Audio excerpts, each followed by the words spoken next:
You are listening to the Lose Weight for the Last Time podcast with me, Laura Conley.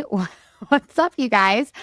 Okay, so we have a very, very special episode with my friend Elise, who is a confidence coach. We have just been doing all the walking and talking and all the socializing. She's in my group, the Coaches Social. So we were just in Malibu together having the time of our lives. So I was like, I have to have you on the podcast. And I'm like, how come we haven't been best friends for like the last 4 years? It's like the weirdest thing. I know we should have been. We should. It's just really, it's like I'm a little like mourning the last like 4 years that I knew of you, but I didn't like know you.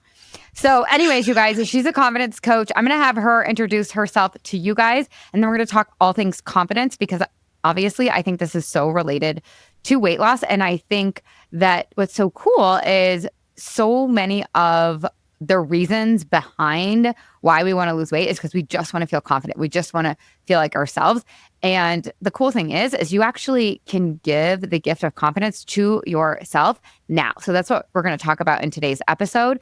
Keep the goal of losing weight if you want to lose weight, but also know that you can feel confident now.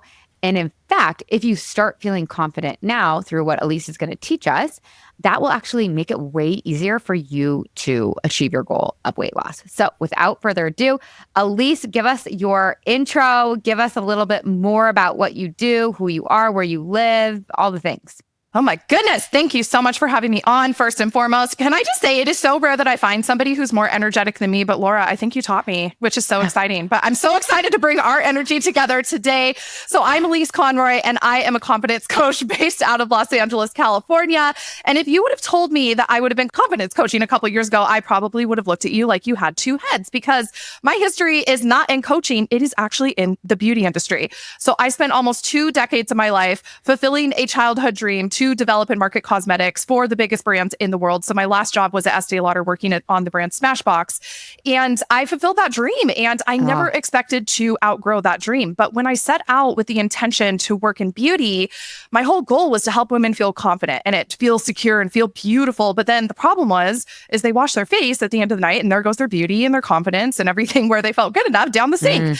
And when I set out on this dream, it was because I was bullied as a kid and I really sought a lot of refuge in my mom's makeup drawer. And I truly believed if we could all just paint on our face that we'd be good. But no, that wasn't it. And an unexpected curveball hit me in 2018 in the form of my dad getting cancer. So I ended up stepping away from the beauty industry with every intention of going back. And when I stepped away, there was just a lot that I couldn't see because I think when I got to the top, there were just practices that were done with old white men in suits around a boardroom table, figuring out how to monetize women's insecurities. And that kind of became my job. And that was ugly. And I didn't want to contribute to doing something that I ultimately set out to fix, right? I didn't want women to feel more insecure by feeling like they had to put on the products that I was developing. So as cheesy as it sounds, I felt like I really had a soul calling to help women really love themselves and feel confident on a deeper level. And after my own personal development journey and starting to work with healers and coaches, I really discovered the confidence was something that we couldn't create from the outside in. It's truly an inside job. And in 2019, I set out on a mission to help thousands of women all across the world feel confident. And I am doing the damn thing, friends. And I wouldn't have it any other way. I truly feel like this was what I was put on this earth to do all along. And I'm head over heels in love with this process. Oh my God, it's so exciting. Me and my best friend, we always had this dream of working for OPI and naming the colors. That's what I used to do for Orly. Oh my God. That's so funny. That was the only thing people got excited about when I would tell them what I did. They're like, do you name the nail polish shades? I'm like, yeah, I do. And they're like, What's your best name? Oh, God. Okay. It actually was a collection of glitter nail polishes. There were 24 of them. And I had a party at my house with all of my best girlfriends, fueled by a lot of wine. So we had everything from like go deeper to, some of them were probably a little risque, but there were a lot of shades, like drag queen oriented because it was all about like disco ball, crazy bling bling nails. And we had to come up with 24 shade names in that night. And it was one of the funnest nights I ever had because we were just going everywhere. Like we were letting our brains go crazy. And that is something I think every woman should do is just get your girlfriends together, have parties like that because they're the best. Wait, that is such a good idea. That's such a fun way to create. I love that. See, this is why now I'm upset that I wasn't at that party. I should have been at that party. You would have been the best edition. Yeah. Oh my gosh. Okay. So I love that evolution. It's like, this is what was meant for you all along. How cool. Yeah. Okay. So what is confidence?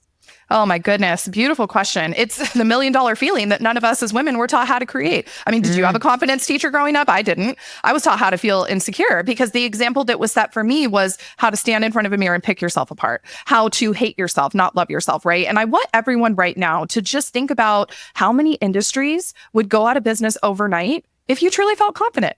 Right. I know the beauty industry would really suffer. The diet industry would really suffer. Everything that is done for an outward projection, like think of weddings, right? All where we make this big thing on Instagram. It's so challenging because everybody feels confident in their own way. It is a uniquely personal feeling. And it truly is made up of your self-belief, your self-trust, and your ability to take action. And if one of those pillars is off, then the confidence suffers. So it really, I like to call that the confidence trifecta, because that is what is giving you the ability to stand in front of a mirror and not hate on yourself. Because you're like, oh, I believe I'm okay. Because think about as women, if we were taught that cellulite was beautiful, if we were taught that wrinkles are something that we're supposed to celebrate, if we were taught that maybe having a little bit of extra tummy weight was something that was just delicious and men would just go crazy over that, then we wouldn't be having these horrible conversations with ourselves in front of the mirror where we are just self-assaulting. We are just completely breaking ourselves down instead of building ourselves up. And that's the internal narrative that I'm committed to helping women change. Can you talk about those 3 pillars? Yeah. So self-belief, think about when you truly believe in yourself. When you believe, I always say can, right? Like when you believe that you can, you will. When you trust yourself to do, then you're going to do it. And when you're fueled by self-belief and self-trust, everything becomes inevitable. Wait, what are the 3 pillars? Now I know what it must be like when I go on someone else's podcast. Self-belief, self-trust. Because I'm like, you're so excited and you're so energized. And you just said that I had more energy than you, which I don't know if I believe that. But I don't know, like we could have like a contest or something. But yeah, so just say the 3 pillars. Slow the fuck down, Elise. Okay. It is self-belief, self-trust, and action, right? So self-belief, self-trust, and action. That's your triangle. That is your confidence trifecta. Got it. Okay, so self-belief, how do we get that? So think about if you were to say to yourself, I can do anything I put my mind to, and there was no doubt, there was no insecurity, there was no fear there, then you would just go do it. And if you didn't have this whole baggage of trust issues from all of the things that you haven't healed in your life, then you would actually do it. And if you didn't have any fear stopping you, then you would take the action. So think about if you were to just say right now, I believe I'm perfect exactly as I am. How many thoughts do you have disputing that? This is the problem, right? So when you truly believe in yourself, there is no other thought that's coming to negate that. It's just, this is what I am. I'm perfect, right? And I truly live under the influence of the belief that we were all born perfect. We were all born good enough. Was I born believing that? No, because I had society's conditioning that was projected upon me. So my growth has been unwinding all of that. And think about working in the beauty industry. If you're not perfect, don't show up at all, right? Okay, so self-belief is really believing I can and I am perfect just the way that I am. Yeah. And now how do we create that? So we're going to go through each pillar and we're going to talk about what it is and then how do we create it. So self-belief is believing I can. Yeah. And this all starts with your internal dialogue. So if you're saying to yourself all day, every day, oh, I can't do this, I'm not good enough, then your self-belief is going to suffer. So it all starts to me with self-belief, believing that you can. I can stand in a bikini and go stand on a beach and feel confident. It's believing in the possibility. And even if your brain rejects that right away, that's okay, because sometimes we have to grow into that. That's not a problem, right? That's part of the acceptance process. And when you're in the place of reprogramming those thoughts that might feel like the doubt or the insecurities coming in, and you start to have that loving relationship with yourself, and that dialogue with yourself is based on love and acceptance, then the self-belief is the natural progression that follows, because you just believe that I'm good enough. Mm-hmm. Yeah. So it's kind of almost good news when you're like, I'm perfect just the way that I am. And then your brain fires some shots of like why you're not, or the doubt or the disbelief, because then you have something to work with and you can that's like the pathway to upgrading your belief is by challenging whatever comes up when you say, I can totally do this, or I actually am perfect just as I am right here, right now, or perfectly imperfect, or however you want to say that. Yeah. Yeah, I love that. And I think that most of us weren't taught how to believe in ourselves. Instead, we live with perfectionism and imposter syndrome and fear of judgment. And those are what start to tear us down. So when I'm working with a woman on self-confidence and really getting into a place of self-belief, it's really that confidence in your own abilities, that confidence and believing ahead of time in what's possible, and really believing that you can achieve your goals, that you can be good enough and fulfill your potential. And when you're in that place where you just believe that, that's going to fuel your motivation. It's going to really get you into a place where you are just so resilient, to where somebody could come and be like, I'm judging you for everything. You're not good enough. You need to lose weight. And all of a sudden you're like, actually, that's your opinion of me. I think that I'm good enough exactly as I am. Who cares if I've had 2 kids and I have a pooch, whatever. Like, I love that part of myself, because this stomach is a miracle maker. It produces life. And when you're in that place, oh my God, like, self-belief is going to provide you with the most beautiful sense of purpose and direction where nobody can spin you out. Yeah.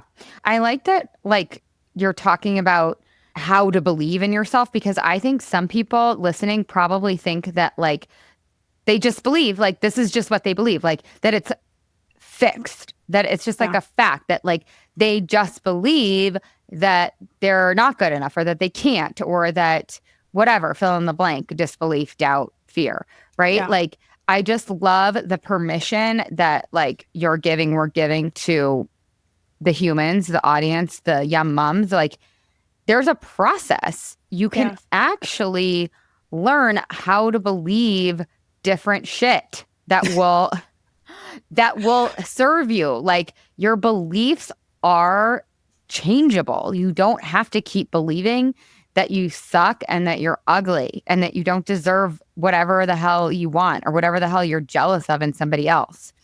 Yeah. It's totally available to you if you want it. Belief. I think a powerful tool that I love to give the women that I work with is, if you want to believe something about yourself, let's say you are jealous of a friend. Maybe you love her body and you're like, oh, I could never have that. Why not?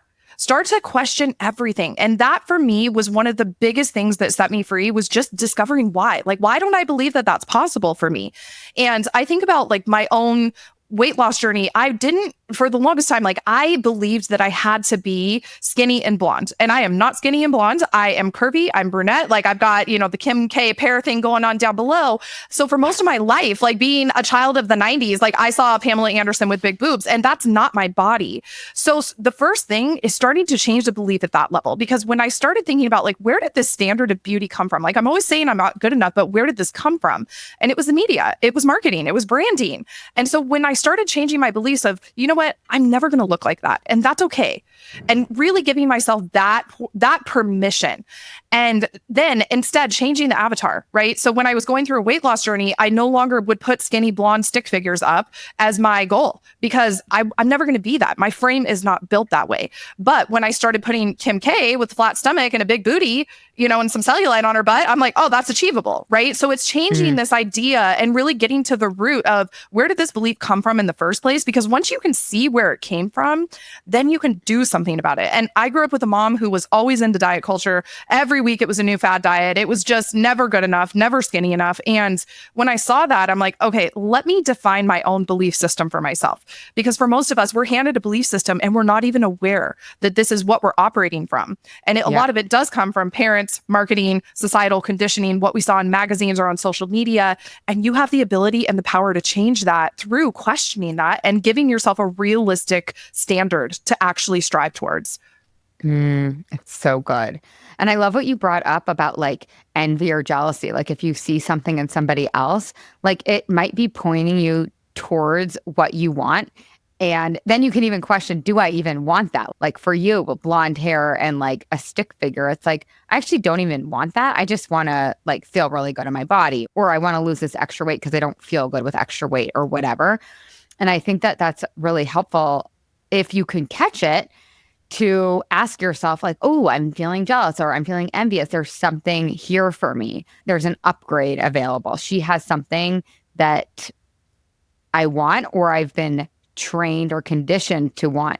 And let me see, like, do I even want that? Because what you're saying is, like, we've accepted without saying yes on purpose. We've accepted these societal norms and this cultural conditioning and these like the way that we're supposed to look without even actually checking the yes box. We've just like inherited all of it without really getting a say. And it's like so unfair. And so I think that this work is so important because you should be deciding, like we should be as women deciding like what it is that we want versus culture or the patriarchy or whatever. And use jealousy as a tool. That's one of my favorite ways to use jealousy. What do I, because you said that, right? What do I want that she has? Use that as a North Star to say, okay, well, if I want that body, what is it that I want? Where did that belief that I need that thing come from?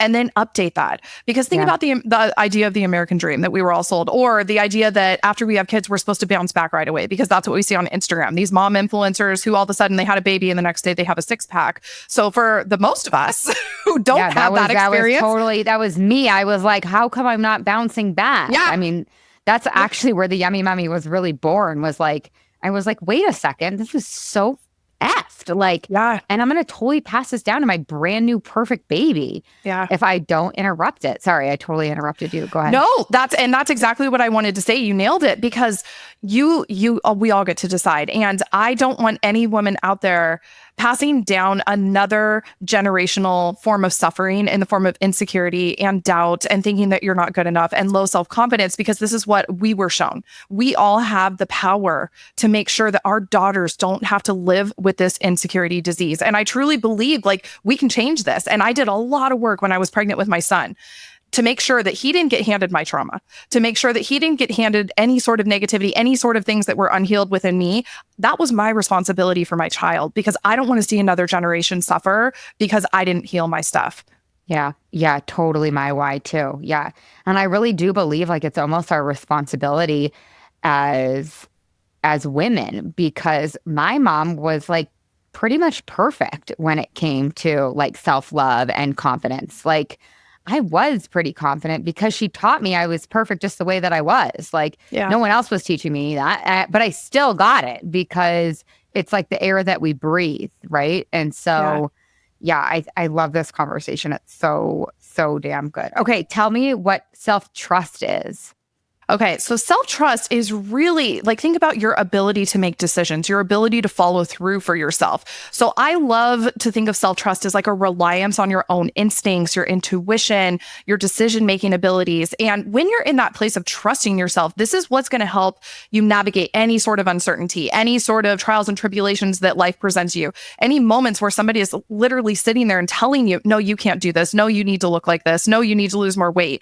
And when you're in that place of truly trusting yourself, this is where you're making those choices and those decisions that align with your values and your goals. And it gives you the assurance that you can really handle whatever it is that comes your way. So I really believe when you're in that place of trusting yourself, this is that guide that helps you make the right decisions for yourself and set yourself up for success. And so many women base where they're going or base their decisions based on where they've been in the past. So they're like, oh, well, I tried to lose weight once and that didn't work for me. So if I try again, it's probably just not going to work. So I'd rather just go eat because that feels easier, right? Or if it's like we're making a big decision in our life and we're going to invest in overhauling and making that life change, they're like, oh, well, I don't trust myself to actually follow through with it. So why even try? Yeah. Or we go to outside sources. It's like the Glennon Doyle story in Untamed. She's talking about like, I don't know, her kid was having a sleepover or like a bunch of friends over. And she went down and was like, who wants popsicles? And like, the guys in the group were like, yes, no. And the girls are like, do we want popsicles? Like, are you having one? Oh, like, I'm going to have one if you're having one. Right. Like, and it's like, we're looking to each other for like, what's the right answer? Because we don't trust ourselves. Yes. And I think that's one of the biggest mistakes that women make when it comes to decision making is we crowdsource our decisions. And it's like, what should I do? Oh, do you think I should do this or that? And now all of a sudden we've got a million voices in our head. We're so confused. And we all know a confused mind doesn't make a decision. So we want to make sure that you are in a place where you believe you can decide right for yourself. And I'm in the camp of believing that there's no such thing as a wrong decision unless we decide we made a wrong decision. I think that every decision is serving you. I think every decision that you make is going to lead you to your next best success, whatever that looks like, whether that's personally, professionally. But if you're not trusting yourself to actually make the right decision for yourself, we're setting ourselves up for massive failure and you're never going to get what you want in your life. So how do we create more self-trust? How do we create like asking ourselves, asking our gut, asking our intuition, and then being able to follow through on the answers that our gut or our intuition gives us? Yeah, such a good question. I think it starts with tuning out all the noise and really getting quiet and getting into that place where you can actually experience what your intuition is telling you. Because if you have a mind filled with so much chaos, so much mental clutter, you're not going to be able to ever access your truth. And when most of us as women, we are living a life to please everybody else, right? We're people pleasers, we're perfectionists. So we're so worried about getting it wrong and we want to do right by everybody else. So we're like, oh, I should just decide for them because that would make them happy. So when we get quiet and we can actually hear our truth, even if it doesn't make sense at the time, we've got to start to trust that because that truth is screaming. And I know that was a question when I left my corporate job was like, you're going to leave, multiple six figures a year, flying first class all around the world, having this lifestyle, having stock options, all the things. And you're going to go be a coach? What? And my gut was literally like, yep, that's what we're doing. And then my brain was like, no, no, no, this is not safe. So my second step in that was to learn how to regulate my nervous system and learn how to create safety in my body to where even if I did fail, that's okay. It doesn't mean anything negative about me. It's just feedback that's going to inform my next best success. If I get rejected, cool, that's redirection. So it just took so much pressure off to be able to just get quiet, get still, and then you have a de-escalated nervous system where you actually feel safe to make a decision for you. Whoa, that's a power combination. But once again, were we taught how to regulate our nervous systems? No. Were we taught how to do meditation and breath work and EFT tapping and all the things I love to teach women? No. So we've got to fill our toolbox with different tools that help us get to that place of safety in our body. Because when we're at homeostasis, which is neutral, and we make the decision from that place, woo, that is dangerous, friends. That is dangerous. That's amazing. So you said like we have to be able to quiet out the noise. Like what's noise? Like how do you define noise? Think of it as a hamster wheel in your head where that little hamster is going 24/7 and it never stops. So when you're trying to go to bed and you're staring at the ceiling and your thoughts are just racing, racing, racing, and you almost feel like you're running this mental marathon to where you can't keep up and you're out of breath and you're like, wait, I'm not moving. Why am I exhausted? It's because of that mental clutter. And for so many women that I coach, it's like we have so many thoughts a day. What is the statistic we hear thrown around? 60,000 thoughts a day. Yeah. So, and whether that's true or not, I don't care. Like I know I'm an overthinker. So I'm sure I probably have 60,000 thoughts. But when we can get to that place where we have that control over our minds and we have the ability to slow things down. And I remember when I started working with a healer, I was asking her that same question. I was like, but how? Like, no, you don't understand. I'm an overthinker. Like, I don't know how to just be silent. Yeah. And I would equate being alone with my own thoughts to like letting a toddler be unsupervised with scissors running around my brain. Yeah. Like, it's a terrifying place to be. Exactly. And she told me, she's like, go out in your backyard and I want you to stare at a leaf for an hour. And I was like, excuse me? I was like, you want me to go stare at a leaf for an hour? I was like, what a waste of time. She's like, well, then you're never going to get still. You're never going to get silent. You're never going to access your truth. You're never going to trust your intuition because you're never going to be able to hear it. And I was like, oh. And then I remember begrudgingly going outside and I stared at the leaf. And then afterwards, I felt so much better. And I was so annoyed that she was right. But I just needed to create space because instead of really experiencing my thoughts and knowing how to process them and knowing how to feel my feelings, I would just do whatever I could to stay busy and ave them. Oh my God, it's such a great defense mechanism. It totally works. It feels so much better. So much better. Yeah, I would like turn into a track star. A feeling would come in. I'm like, oh, it's Shane, run. Yeah, exactly. Totally. I used to do the same exact thing. I would never have space in my schedule because if I had space in my schedule, then I might have to like, be uncomfortable or like feel a feeling. And that's why I love coaching is because for the audience listening, like you get to like kind of sidestep your way into it. Like you get to like just dip your toe in and do it in a way that's actually, if you're in my container or Elise's container, like do it actually in a way that's really, really fun. Yeah. So, and I know in your container and my container as well, like we balance the nervous system and we regulate the nervous system because it's impossible to heal and change unless we've calmed the fuck down a little bit. So I think that's so cool. Action. That's the third pillar. Like action. You're like taking action. So having self-belief, having self-trust, and taking action. These are the three pillars to build confidence. Now, just tell us a little bit about taking action. And do we have to have the self-belief and the self-trust before we take action? Talk to us a little bit about that too. I think it's something that can be built as you go, right? Because that's where I see so many women get it wrong is they wait to feel confident. They wait for everything to be perfect. They wait to feel ready. No, you just got to go. I always say that. I'm like, no one wants to sign up for the Yummy Mummy. Right. They all want to sign up, but they're scared and they're nervous, right? And they're doubtful. And I'm like, you're not going to feel confident Yeah. because you've already tried a million things that don't work. Obviously, this works and it's doing different. But my point is, you actually have to just take action feeling like ass in order to build that confidence. And like, Yes. do not wait or you'll be waiting forever. Like, ready Forever. is a decision. Yep. You are not going to like, and people are like, oh, okay, now I get it. Like, my palms are supposed to be sweaty. Like, my heart's supposed to be beating out of my chest. Like, this isn't actually supposed to feel good. No. So speak to that a little bit. Sorry, I keep telling you to speak to shit and then I keep interrupting you and talking. It's so juicy though. And that's the power of putting two minds that do this work together is we see all sides of the perspective. And when it comes to action, there's never going to be a perfect time to jump. There's never going to be a perfect time to work on yourself. There's never going to be a perfect time to go all in. But when we start taking action, that's when the confidence starts to build. And what taking action requires is courage. So it's the courage to put your plans and your intentions and your goals into motion and become the woman who actually does what she says she's going to do. So taking action is always going to require courage. And the reward on the other side of the courage is going to be confidence, because that's what's turning your self-belief and your self-trust into tangible results. So I like to think of action as one of the biggest confidence activators, because you've got to jump. You've got to produce this result. And the result, before you have the confidence, right, you're not going to feel confident doing something you've never done before. And that's a huge misconception. People are like, well, I want to wait to feel confident before I start my business. Well, you don't know how to run a business yet. So you've got to go run the business to build your confidence there.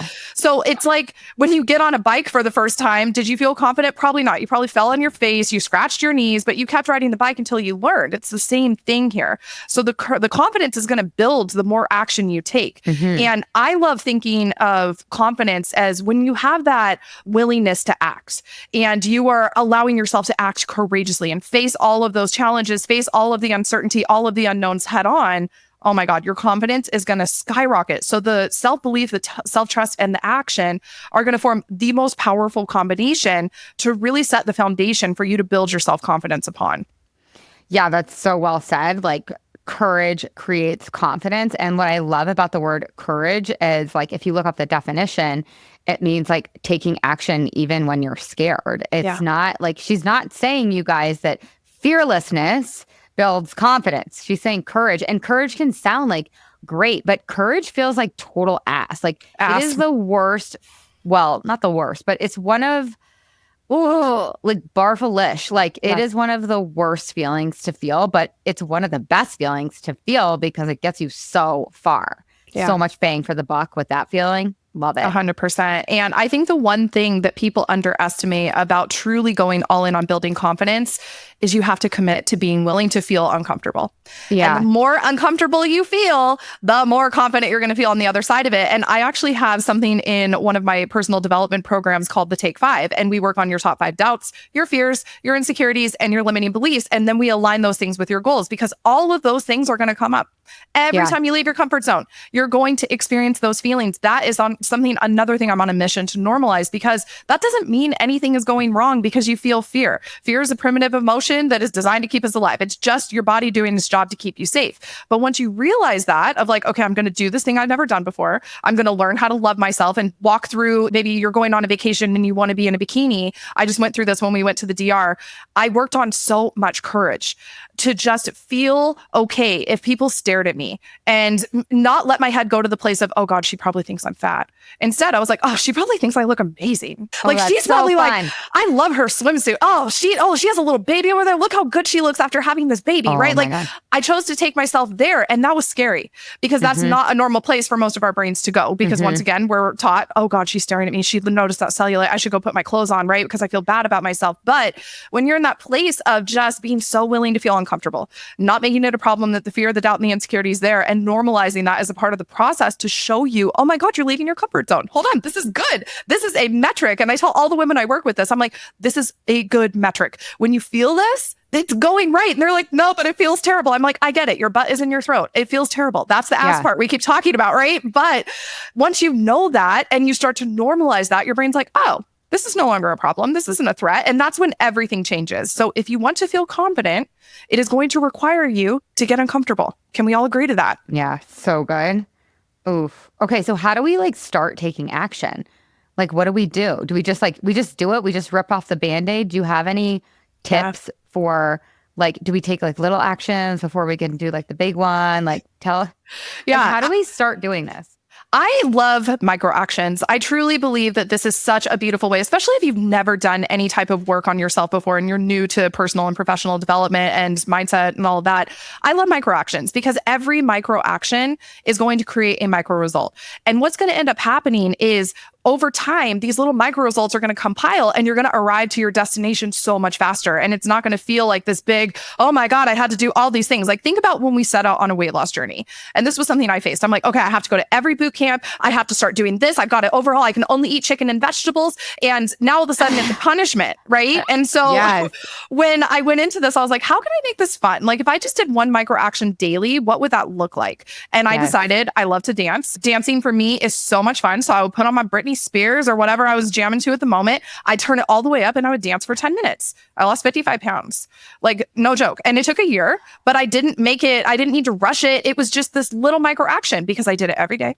And I had fun with it. And then I was like, okay, cool. I've now mastered that. Now I'm going to go hike. Now I'm going to go swim. And I started doing these little things to where it wasn't this massive life overhaul, because that's where so many of us quit. We have a low tolerance for discomfort. We try to change too many things at once. Our nervous system freaks the F out. And it's like, hold on, too much. I got to quit.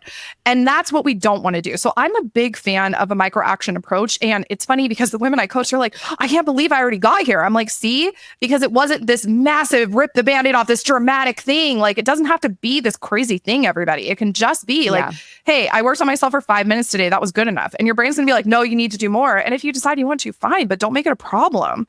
I know. I feel like all of my clients are like recovering perfectionists because it shows up so much in dieting and in diet culture and our diet brains. Like, well, if I'm not going to run 10 miles a day and eat chicken and vegetables and drink 100 ounces of water and get 120 grams of protein and, then like, what's the point? And then it's like throwing the towel mentality, and it's just black and white. So like, that is not what we are teaching you guys. No. But it doesn't, you don't get a dopamine hit though. Like, you get a dopamine hit when you're like, okay, I'm going to do all the things. I'm going to do the juice cleanse. I'm going to do this. And it's like, your brain's like, yeah, rah. And then you're like, I'm going to do the yummy mummy and I'm going to do Elise's program. We're going to take micro actions. And your brain's like, oh, well, that's stupid. That's not going to get us there. But that's the thing that gets you there. Like, it is so crazy. It's crazy making. I want to shake everybody. Yes. And to get that dopamine hit, celebrate. And your brain is going to reject this when you first start doing it. So let's say it is, I drank 8 glasses of water today. You celebrate the crap out of that. You literally treat it like you just won an Olympic gold medal. I want you to jump up and down. I want you to freak out. I want you to shake your booty, like whatever it is that feels good. Because what that's going to do is engage the pleasure center in your brain. And your brain is wired to seek pleasure. So if we are treating that micro action with that same intentionality of, I lost 50 pounds, your brain is going to be so much more inclined to pull you to do that thing and create a new habit system and reprogram your mind to see that that is equally valuable, even though it is a tiny step. Totally. Okay. Can you tell us about mirror work, being able to look at yourself in the mirror and not beat the crap out of yourself? Because that's one thing that we talked about talking about. And I think that is so compelling and fun. Yeah. I think this is something to do with so much compassion and so much empathy as you get started, and to look at things instead of through the lens of judgment, look at things as curious, right? So when you stand in front of a mirror and your brain wants to say, because most of our brains are trained to look at flaws first, right? It's like my brain, until I did this work, it would only go to my thighs because that's where the cellulite was. It would go around my eyes because that's where the wrinkles are forming. So I would stare at those places intentionally. And then I would a self-assault, right? I'd be like, oh my God, you should probably get Botox now. Oh, maybe you should go like to get that vacuum thing on your like to your butt that I saw on the Kardashians, and I tried that once. Worst pain ever. Let me tell you, it's like they literally vacuum your skin to break through the fat cells. So painful. So anyways, when, God.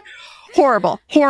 So when I started doing this work, and this is how I like to teach it with women, is start small. Start by looking at yourself in the eyes and just acknowledge yourself as a human first and say, you know what? I'm valuable. I am lovable, just whatever it is that you can say to just feel good in the moment, and just start small. But by having that eye contact with yourself and just connecting with yourself as a human with a soul who's in this physical body, that is the beautiful place to start. And the second part that I love to go into once you kind of establish that safety and that relationship with yourself is really starting to look at your body as a vehicle that is working so hard to keep you alive.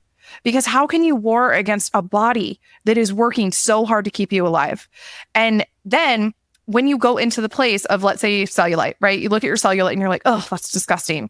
Well, how can I love on my dimples, right? And what I did after I had my son, before I lost my baby weight, I looked at my stomach and I would just hold it. And it was still fluffy. It was still saggy. And I held it and I'm like, oh my God, you are a miracle. Like, you made life. And I started just rubbing it and touching it, because I think that's what a lot of us do, is we either don't touch it because it feels gross, or we think that it's disgusting, right? So by connecting with yourself and touching that part of your body that might feel scary or might feel afraid or it might feel tender, or you might want to judge that part of you, by just touching and connecting it and just like feeding love into it and letting the heat from your hands go into that part of your body. And then what I would say to myself is, I'm going to be completely honest. I didn't love the way my stomach looked. I've always had a flat stomach for most of my life. And now all of a sudden I had this kid and it was not what it was before. And I would just be like, I'm learning to love you. I'm learning to love you. And I would just feed acceptance into it. And every day I would go touch it and I'd say, hi tummy, hi miracle maker. I love you. Like, I'm learning to love you. And then all of a sudden it was like, oh, wait, I do love you because you're a part of me. How can I hate anything that's a part of me? And it changed my whole relationship with myself. And now it's just like, my stomach is flat again. It's great, but it's because I had that dialogue with myself. So I lost the weight. It wasn't me beating myself up, eating the feelings, like feeling all the pain. So I think that's really it, is like, start by eye contact, start by acknowledging and feeling the places into it that you typically have trained yourself not to see, and then start feeding love and acceptance into those areas. And one other tip is name it, right? Name it something that you love. Like, this is probably a horrible example, and I can't believe I'm about to share this on a podcast, but when I was pregnant, I got like a little skin tag on my nipple. I hated it. Like, I would think about it all day. And I'm like, oh my God, I can't like live with this existence of knowing the skin tag is on my nipple. And I begged my doctor to cut it off. And she's like, I can't do that. You're pregnant. And I'm like, okay, so how do I love this third nipple that is growing because I'm growing a human? Like, because we all know some weird stuff happens when we're pregnant, right? So I would stand in front of the mirror and I would stare at this freaking skin tag, and I named it Trace E, like Trace is 3 in Spanish, and E, I'm Elise. So I don't know how I came to this conclusion. Y'all are going to think I'm crazy for this, and I'd be like, you know what? Tracy, you're my third nipple. It's 3 parts of me. And I would hold it and I would stare at it. And then all of a sudden I just stopped thinking about it because it just became a part of me. Like Tracy that lived in my bra. Yeah, I just wanted to be acknowledged and loved. Yeah. Tracy just needed to be seen and validated. So we validated Tracy, and now Tracy is still a part of me. And I was in no rush to get it cut off because now it's just this thing that lives on my body and it's fine. Now everybody knows I have a third nipple. Who cares? Cool. Yeah, no, it's so, oh my God. It's like you're talking about like all of this conditioning that we've got that like makes us hate our bodies. Yeah. When like our bodies are not the problem. It's like our lower brains. Like, our bodies are just bodying. They're like doing amazing, miraculous things. And we're hating on them when really like we should be hating on our lower brains if we're going to hate on something. And we shouldn't hate on our lower brains. We should love our lower brains too. But it's like that quote. I never know how to say her name. I think it's Naira Wahid. And she says, and I said to my body softly, I want to be your friend. It took a long breath and replied, I've been waiting my whole life for this. And I'm like, that was giving me full body chills. Yeah. Yeah, because that's our bodies just like desperately waiting for our love, and our lower brains and the cultural conditioning is blocking it. Yeah. And so I love all these tips you're saying, and you're literally going to die when I tell you that when I was pregnant with Luna, my first baby, I got this crazy fucking varicose vein on my bikini line. Oh God, so many women have that. Oh no! And I named it Jane the Vein. Yes! It was huge. It was huge. And I fucking loved it. I mean, and it was a huge joke, and I showed everybody. Yep. And it was Jane the Vein, and it was bananas. Like, it did go away after I was done being pregnant, after I had my baby. But it was like fascinating. It was like a handful of veins. And thank God, I don't know, like there's just so much choice. Like, and I don't think that we remember as women that we have choice in whether or not we love or like our bodies, and love or like inside the Yummy Mummy, we learn body love, but we also learn like the way my body looks love. Like, yes, because there's body love, and a lot of my clients are actually pretty good at like the body love piece, but the way my body looks love is a whole nother can of worms. Like, for sure. A lot of us can like talk ourselves into, oh, this is like my miracle maker. And like, but like, we're like talking ourselves into something. We're like talking ourselves out of like, well, I don't really like this part of my body, so I'm going to like give it reasons instead of like, what if it could be the miracle maker and it being fluffy or whatever is not wrong or bad either, you know? And that, I know you're speaking to that, but I think that this is such important work too. And when you were talking, it reminded me of like, we actually can't hate ourselves thin if we want to, and thin or whatever, your dream body or you're weighing what you want. We can't hate ourselves there. And actually we can if we want the result to be like impermanent. But if you really want to weigh what you want for the rest of your life, you have to do it from a loving place or learning to love as you journey. And I just think, and here's the other part that we didn't even talk about, which is like, also, it's a better experience for you being with you. Like you're going to be in this body and with this brain and with this dialogue for the rest of your freaking life. Like, do you want to be with somebody who's beating you up all the time? Or do you want to be like BFFs with yourself? Like this is a choice. And this is something that if you work with Elise or me, we can help you reprogram. 100%. Exactly. And I see it's so common. 6 out of 10 women really struggle with feeling satisfied with how they look in the mirror. And one of the biggest and most powerful things that I've ever done when I've hosted an event is I had women come up on stage and we had a mirror and they had to spend 30 seconds writing down what they saw when they looked in the mirror. And these things were horrific. I mean, it was so painful. And what I threw them as a surprise curveball is they were going to say to each other and be each other's mirrors. And they reflected back. Shut up. Oh, it was intense. And so the one girl, she's like, I hate myself. I'm disgusting. Like nobody will ever love me. I'm sure men think I'm so nasty. And it was like self-assault at the highest level. And the other girl who she's reflecting how she felt about herself, right? She's reading her thoughts to the other girl and the other girl started crying. And she's like, I can't believe you say that to yourself every day. And then the same thing happened. So when the other girl received her thoughts, they both started crying and they were holding each other. And I was like, where are we fighting for ourselves? Where are we befriending ourselves? Where are we advocating for ourselves and speaking to ourselves the way that we would speak to somebody that we love, our best friend, our child, right? Where is that dialogue? And it's just not there. And I think when women have that dissatisfaction with their body, it is so easy to just stay in that as their story. And I think that, when I look at so many women, like 80% of women have done some sort of fad diet, right? Because we're all trying to fix this. But you can lose the weight and still not ever feel happy with yourself because you've never changed your inner dialogue. You've never upgraded your self-belief. You've never started to trust yourself. You've never taken the action to actually repair your relationship with yourself.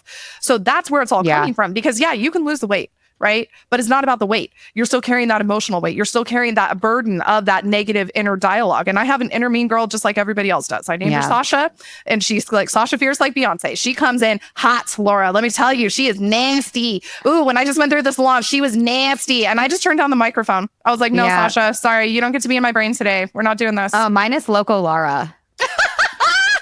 Sasha and Local Laura would have a party together. Let me tell you. Yeah. Relentless and normal. Like, and that's what I think naming your lower brain or the inner mean girl, I think it's so important because like, kind of like naming the vein or the nip. It's like, it gives you some space. Yeah. It's like, it shows you, oh, that's not me necessarily, Yeah. Oh my God. We could talk for like literally hours and hours and hours. We just have to come back. So tell us where we can find you and love you and soak up more of your goodness. Okay, you can find me on Instagram at Elise Conroy XO. Same on LinkedIn, Elise Conroy. And you can visit my website to see how to work with me at soulmakeup.com. Oh my gosh, I love you. Thank you so much for being here. I love you, yummy mummies. Please, pretty please, with a cherry on top, go leave us a like and a review because it helps other people feel freaking confident and love themselves. Like, I just sent an email out the other day that was like the BFF filter. And it's like, let's put this through. Like, would you say this to your best friend? And I'm totally like, if you're okay with that, I like totally have to steal that exercise. Yeah, it's so good. My yum mums. Now now no one's going to sign up. They're all going to like, sign up. I'm not doing that. Yep. But it's so powerful. Okay. I love you. Thank you for being here. I love all of my listeners too. Go have the best week ever. Ciao, ciao.